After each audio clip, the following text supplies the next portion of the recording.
One has terrible form, the other uses outdated moves, the third is always too close, and none of them have any concept of strategy. This week on Fencing Flops. Which means I get to choose the weapons. Great. The weapons. Should we begin?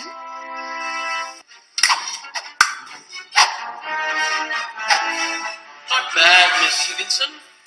But you should know that I extensively studied fencing at the university.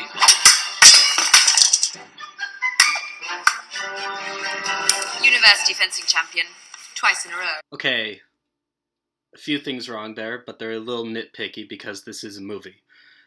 First of all, I think you can probably tell they should be wearing protective gear of some kind. This is worse than wearing most of the protective gear and then not wearing a mask. This is just, they're not wearing anything, it's just regular clothes. What's funny though is the girl here, when she does that little kick to the blade to get it up to her hand, you do see fencers do that. I do know fencers who try that. I tried it once and it didn't work, so I don't try it again, but I do know some people who regularly try that, and just because of how often they do, they've gotten kind of good at it, so you will occasionally see that. Looking at their stances, first of all, I mean, everything here is super flamboyant, and, you know, they're waving the blades around a lot more than they need to, which again goes into the whole let's make this as dramatic as possible, and this is a comedy movie, so I had to keep that in mind. That being said, this position here, I can't see her feet. They looked okay from when they were in the starting position, but looking at it here, that blade should be much higher up. It's pointed towards the opponent, which this looks like a form closer to foil, where the blade is held at an angle, whereas in an epee it's usually straight out from the arm, and in saber it's the opposite way. It's not straight up and down, but it's a lot higher than this. That being said, I don't know if this was intentional or not, but her positioning of the bell and the knuckle guard is actually correct, which is something that you don't see very often in movies that deal with saber. Typically, in an on-guard position, the knuckle guard can differentiate between whether an action is offensive or defensive, and it helps the ref to determine what the fencer is actually meaning to do, because the ref does need to take that into account. They need to think, was this done on purpose or was it an accident? And depending on what just happened, that can actually affect the call of the ref. So the knuckle guard plays into that. If the ref sees that your knuckle guard is forward, it's easy to assume that you are attacking. If it is facing the side, either side of the body, whichever the blade happens to be on at the time, then that is typically defensive. And when you're in on guard, the knuckle guard is halfway between, because the on-guard position is meant to be very neutral. It's meant to be you can either defend at the drop of a hat or attack at the drop of a hat. So having the knuckle guard at about a 45-degree angle is best, and it's what's taught. So despite the fact that the angle of the blade is wrong, and despite the fact that I can't tell if this was on purpose or not, her angle of the knuckle guard is actually very nice. So, good job there. And then the very last thing was knocking the blade out of someone's hand. That does happen every now and then, and it happens more often with inexperienced people who are still learning, like, exactly, how much of a grip they should have. Usually the phrase is holding it like a baby bird. You're not holding it tight enough to, strangle it to death, but you are holding it tight enough to not let it fly away. So that's sort of generally the thing that I hear a lot of instructors say. Let's keep going. I was planning on showing you some mercy, but...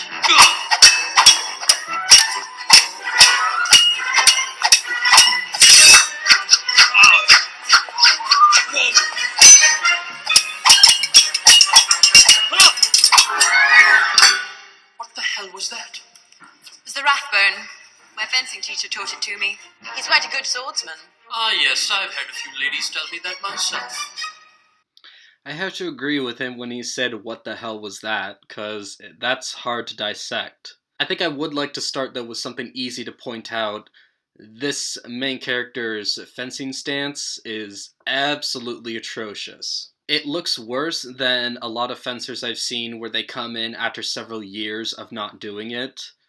That's something that once you learn, you never forget. And it looks like he clearly never learned. Just his feet are splayed at weird angles. Her foot position is not bad. It's maybe a little bit close together, but that's extremely nitpicking. And then their first little exchange, that was a little bit difficult to tell, and it actually changed between the camera angles. One camera angle, this one here, they're just kind of both reaching their blades out to meet each other. This is a very easy way to fake sword play, but it's not actually fencing. Typically in fencing, one person attacks and the other person defends, and that's where most of the blade contact comes from. In this scene, they're kind of both reaching out and both making contact, and then both recovering, and then just doing that over and over again. However, at this camera angle, it actually looks like she is defending herself. The thing is, Saber utilizes something called the system of priority, also known as right of way. It's something that allows only one fencer to score at a time, and a very watered down version is if your opponent attacks first, you cannot just attack into that. You must either wait for their attack to fall short or defend yourself, usually with a parry. So, in this case, allowing him to attack over and over would only happen in a drill. Usually, if someone is learning how to, really cement their attack lines, which areas they should be attacking, or the other person is drilling, reacting with certain parries. That is the only time someone will attack over and over and over like this. In an actual bout, this would be very much back and forth. One person would parry, and then they would attack. Then they would get parried, and the other person would attack, and it would bounce back and forth like that. It would never be one person attacking 4 times in a row, even if they got parried every single time. So that's not very realistic. What is interesting is this thing here. She referred to it as a rat bone. Pretty sure that was after a famous actor. I don't remember their full name, but it was an actor who did a lot of fencing a long time ago, and they got very famous for it. Now, this was back when classical fencing and modern fencing was pretty much the same, so it looked a lot different from how it does now. But apparently he was an actor who was also a fencer. I don't know which came first, but he was very famous for it. So this move here, where she's twirling her blade above her head, it was a move from back when sabers had actual weight, when they were, when they had an actual blade. Even if it was blunted, it looked like something that, had some heft to it.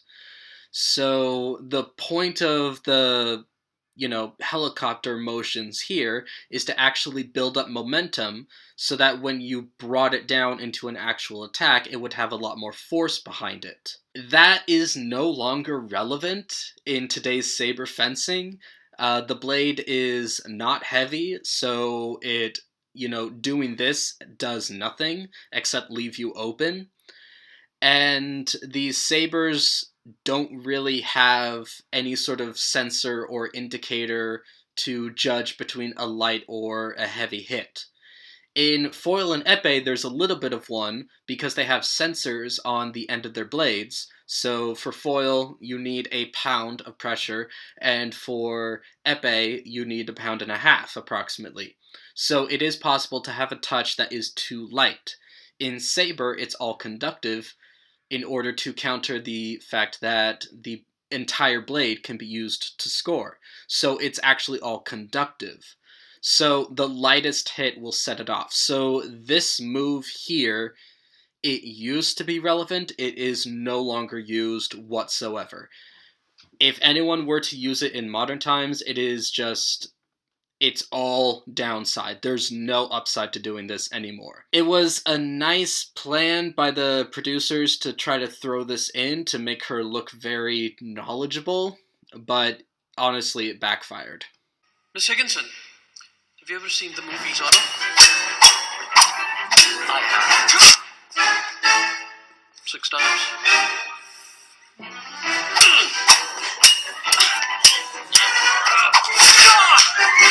Nine times.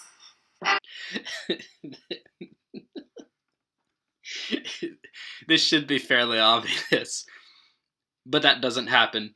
Even if you are fencing someone with regular clothes on, these are unsharpened blades.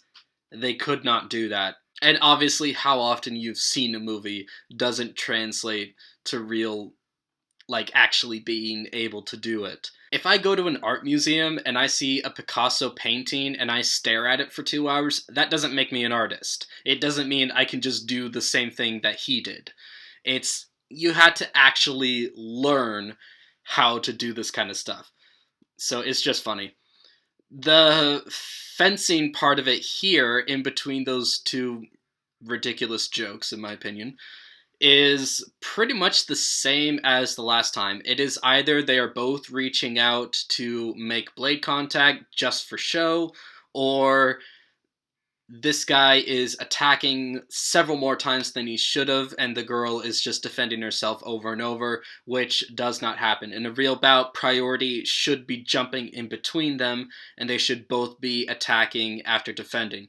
In this case, it's just one guy is attacking and the girl is defending, and there's nothing else to it. So that's, not realistic. That's not how bouts go. But it's what they went with because they wanted flashing blades and sounds.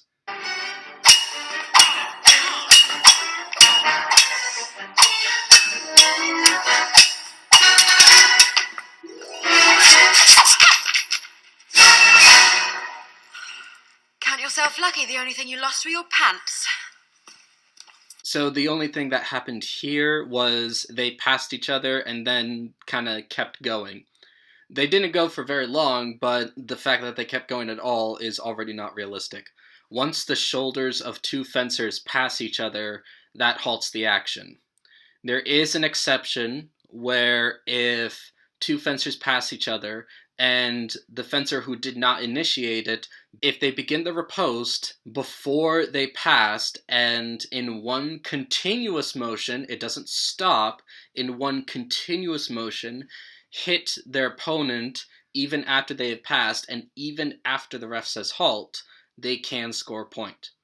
That is the one exception. You do not keep fencing after you pass. And on an actual strip, it would be inconvenient because the fencers both have wires coming off of them that go all the way to the ends of the strip that hook them up to the machine.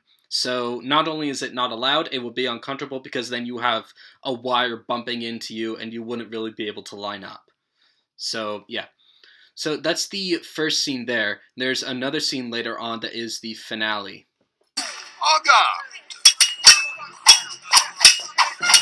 Okay, first things first, they've switched weapons. There are a good number of fencers, especially, kind of like a generation or so ago, who did do more than one weapons. And it's not uncommon to, even if you specialize in one weapon, to have tried out the others.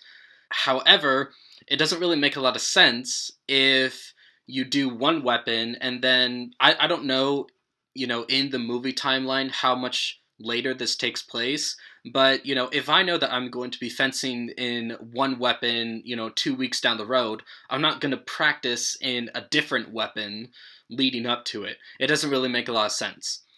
So, but in this scene, they have switched to Epee, and they already made a mistake that could easily have been avoided with 2 more words. In this scene, they said en garde, and then the fencers immediately started. First of all, they started too close to each other. Second of all, there is a crowd around them, which they're all too close, again, especially considering the fact that there is no strip, so everyone is way too close. Ugh. You don't want to hurt anyone else, so why have them stand that close? I guarantee you it would never happen in real life. But the very last thing is the guy said en garde and they started fencing. That's not how it's supposed to go. It's supposed to be en garde, ready, fence. And I've mentioned this in previous videos, but all 3 fencers depend on that certain pattern. Because if you're accustomed to going whenever you feel like, then, I mean, that's just against the rules. That's you have to wait for the ref to say fence. Because imagine if it was happening to your opponent. If they, started fencing on guard when you're waiting to hear fence, because that's how you've practiced, I mean, that would be massively unfair. So the way to keep it fair is to have both fencers go on the same command, which is fence. On guard means you get onto on guard. It means you go up to the lines, and usually you start getting into on guard. Ready, or in French, prêt, is the command for the fencers to get ready. They are on guard, they are not moving, they are ready to go. And then fence, or in French, aller, is, well, exactly like it sounds. It means you start fencing. So you have to wait for those three commands. So the fact that they started fencing on guard, I can only assume that one of them was not ready. Because that's how it would definitely be in a real bout. So that's already a point against them. And I don't feel confident about the rest of the scene because I can already see here his grip is rather atrocious, even worse than it was with Saber. But the thing is, you grip a Saber and an epee very differently. In epee, you grip it so that you are pinching it and the rest of it is fitting into the palm of your hand, but the pommel is centered in the middle of your wrist. Whereas when you are gripping a saber, you are pinching it, and the rest of the fingers do come up and curl around in somewhat the same spot. The very end of it, the pommel, is actually outside of your wrist in order to better create that angle that I talked about earlier. So he's holding an epee, but is gripping it closer to a saber. But that's something that they could possibly have avoided if they just kept the weapons consistent. Quiet, fox and hounds.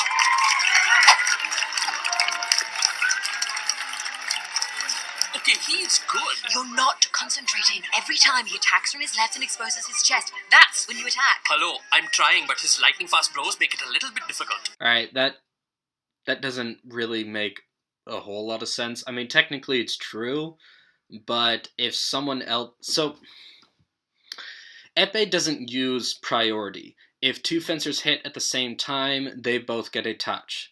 Now, sometimes this can be used as strategy. If you are ahead of your opponent and you want to keep that lead, then you can fence more defensively, but do it in a way that whenever they attack, you just attack into it so you both get a light. So you both get a point, but the differential remains the same.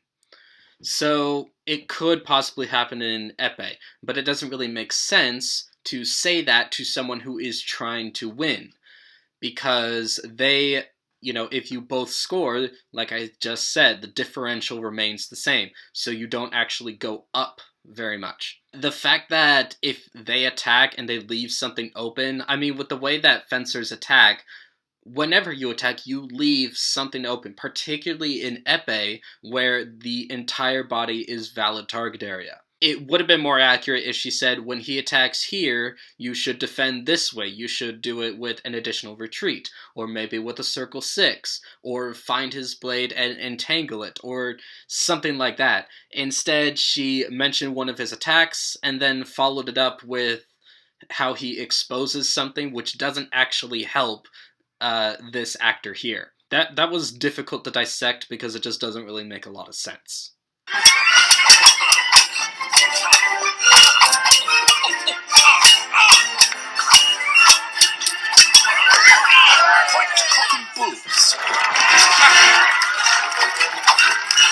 So, first of all, I want to bring this up before my main point. Their back and forth motion looks a little bit better, but it looks closer to saber or foil where there is priority. In epee, this doesn't really happen a whole lot because there is no priority. So there's not too much reason, there's less reason to have a sort of back and forth motion. If you watch actual epee bouts, you'll see what I mean. The main point that I want to get to, though, is this right here. This did not land. Now, the thing is, this is very small, so I can't really hold it against them too much because I can't actually tell if it was a mistake or not. It looks like it could have been an accident. However, if they thought that this was valid and focused on it and showed, hey, this actor scored, he did not. What it was a slap. Epee is tip only. You can only score with the tip of your blade. If you hit them with the side of the blade, it does not count. It doesn't even set anything off. There's no advantage to trying to do it because it just means that your blade is now up against them. You are not able to defend. The machine is not coming on, and you have now just left yourself open, because if you can hit them, they can hit you. This is called a slap. It is not a point. It is in no way a way to score, because you're not actually hitting your opponent. Yes, you are physically making contact with them, but in this case, it's the same as making contact with your opponent with the bell of your blade. You may touch them, you may have just touched them with your weapon, but you didn't actually set anything off, so it does not count. And in fact, it doesn't even stop the bout, it just keeps going. So this is not a point. From here on out, I'm not really going to look at the rest because it kind of devolves into, hey, let's get real swords and try to actually fight each other, which is obviously not realistic. So with that in mind, though, that is the end of it. This was not too accurate, but they did get a few things sort of right. It was mostly just this character, though. They didn't really get much else right with anyone else who was fencing on screen. So I would say, considering most of the mistakes lay with most of the other actors, this would get a 4.5 out of 10. They got a few things, but they got a lot more wrong, and a lot of it was inconsistent. So that's the end of that. I hope you enjoyed it, and I will see you next week. Bye.